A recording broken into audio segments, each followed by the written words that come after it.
Bonjour à tous et bienvenue sur ce podcast. Je suis très heureux de vous retrouver sur ce format. Ce format qui me permettra de vous partager certaines choses, comme vous l'avez vu dans le titre, autour de la boule au ventre. Donc avant de rentrer dans le vif du sujet, j'aimerais déjà définir ce que je souhaite partager dans cet audio. Ça tournera autour de la sensation que l'on a entre le nombril et le début des côtes. Et donc l'objectif, après l'avoir défini, après avoir, on va dire, mis les bases pour savoir de quoi on va parler, ça serait donc de la comprendre, pourquoi cette sensation s'éveille, et ensuite pouvoir avec certaines clés voir comment on peut la désamorcer. Dans le ventre, on a plusieurs types de boules au ventre. On a celle qui a entre le pubis et le nombril, ensuite entre le nombril et le diaphragme, et ensuite pile poil sur le diaphragme.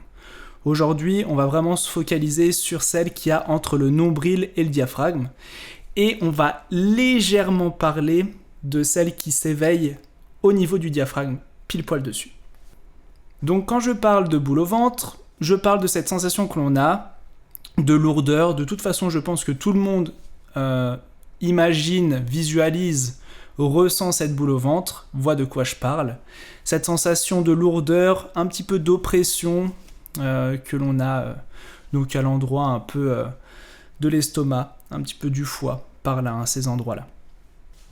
Et donc cette sensation, pourquoi elle s'éveille ? Pour commencer, on peut essayer de répondre à pourquoi on a des sensations. Et déjà, qu'est-ce qu'une sensation ? Donc une sensation dans notre corps va être beaucoup liée en tout cas avec une émotion. Et une émotion, souvent, a une information à nous faire passer.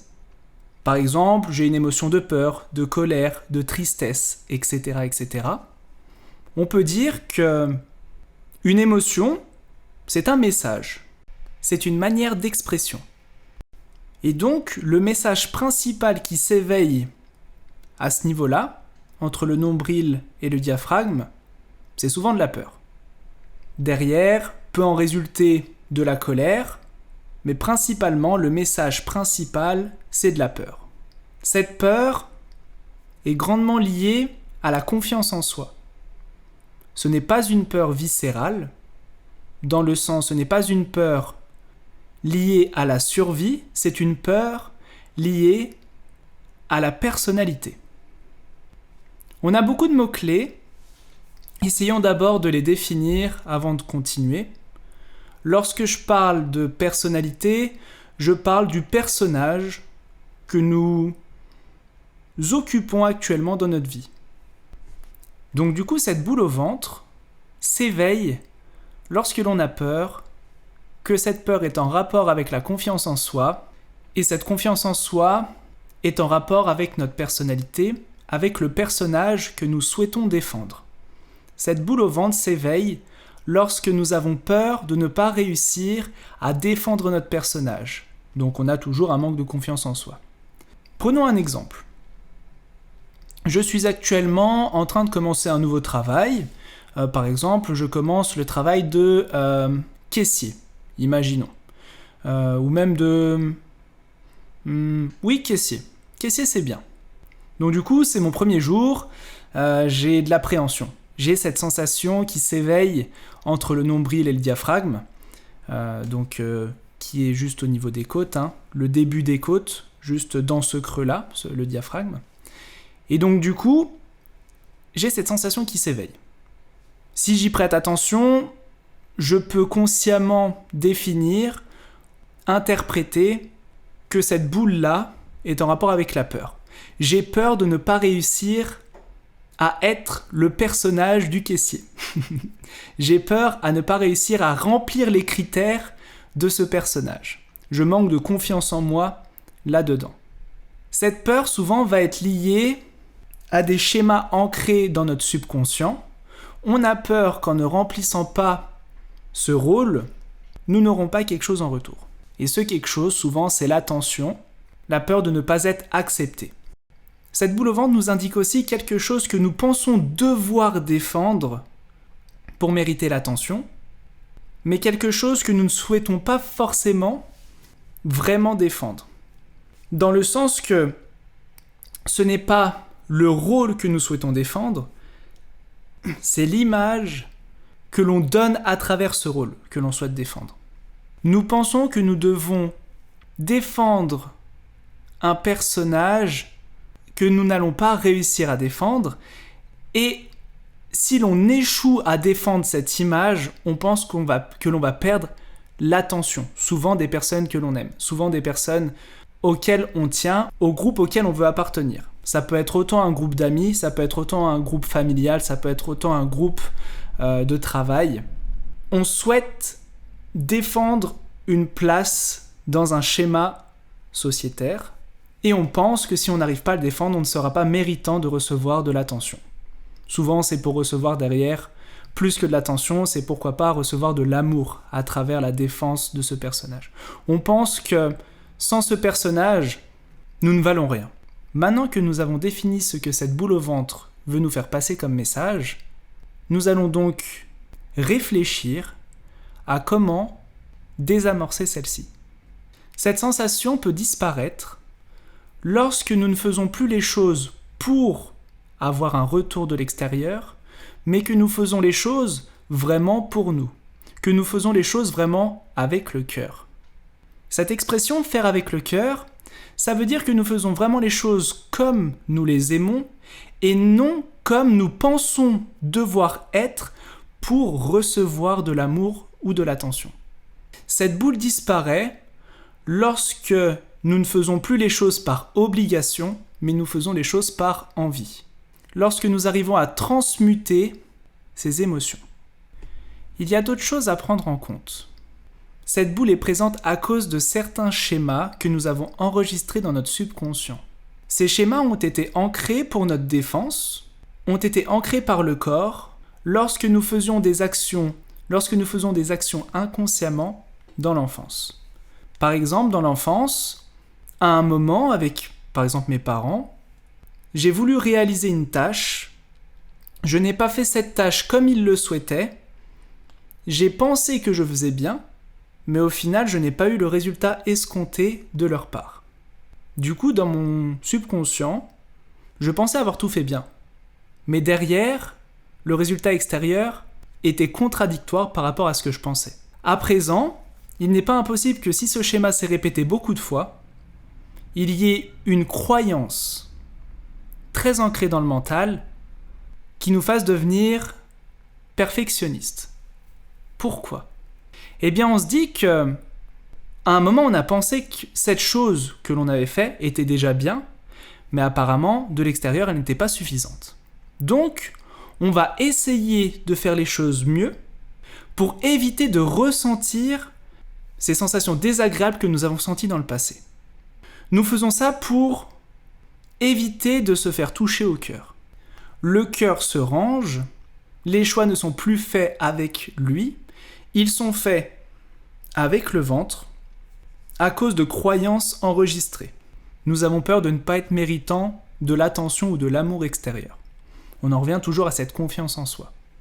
Une fois que consciemment nous avons mis le doigt sur ce schéma défensif, nous allons pouvoir le désamorcer. Grâce aux sensations que nous avons dans le corps, nous pouvons mettre le doigt sur une croyance enregistrée qui nous enchaîne. Par exemple, j'ai envie de faire quelque chose, mais derrière, mon ventre s'éveille. En fait, c'est mon corps qui cherche à me protéger.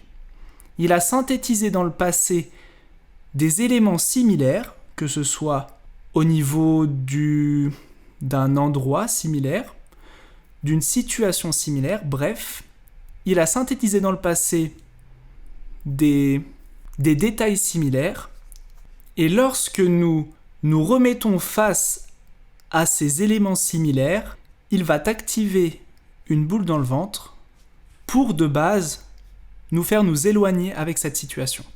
Si nous ne sommes pas assez conscients, nous allons automatiquement nous mettre à l'écart de cette situation, car on se dit, inconsciemment, sensation désagréable, donc danger, je fuis. Maintenant, consciemment, lorsque cette boule apparaît, nous pouvons essayer de la comprendre. Pourquoi se met-elle en action ? Dans un premier temps, c'est pour me défendre. Très bien. Mais contre quoi elle souhaite me défendre? Qu'est-ce qui m'a blessé à l'époque dans le cœur pour que cette boule au ventre apparaisse? Et donc là, le travail de conscientisation va être de se replonger dans le passé pour voir quelle situation similaire peut avoir éveillé ce schéma défensif. Bien souvent, il faut regarder au moment de l'enfance, entre les parents et notre nous, enfant. Une fois que nous avons mis le doigt dessus, nous pouvons expliquer au corps, consciemment, qu'il n'a pas besoin d'avoir peur. Nous pouvons lui expliquer consciemment, le rationaliser, le raisonner sur l'événement passé et sur l'événement présent. Nous pouvons le raisonner sur le fait que, oui, il y a eu quelque chose de similaire dans le passé qui nous a blessés, mais non, cet événement présent n'a pas lieu de nous blesser encore.